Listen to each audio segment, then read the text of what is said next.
ఎస్సీల నుంచి, బీసీల నుంచి, బ్రాహ్మణుల నుంచి, కాపుల నుంచి, అగ్ర సామాజిక వర్గాల్లో ఉన్నటువంటి పేదల నుంచి ప్రతి ఒక్కళ్ళని కూడా ఈ 4.5 ఏళ్లలో పీడిస్తూనే ఉన్నాడు జలగలాగా పట్టి.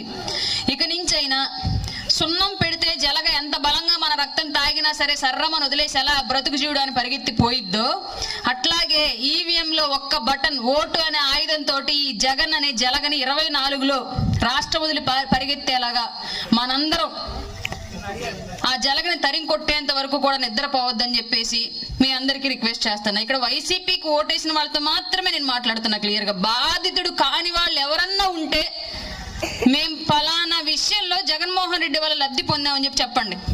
అమ్మఒడనే పేరుతోటి మీ అకౌంట్లో డబ్బులు వేసి నాన్న గొంతుతోడనే పేరుతోటి మీ దగ్గర నుంచి డబ్బులు లాగేసుకున్నాడు. ఆ విషయం మీ అందరికీ తెలుసు.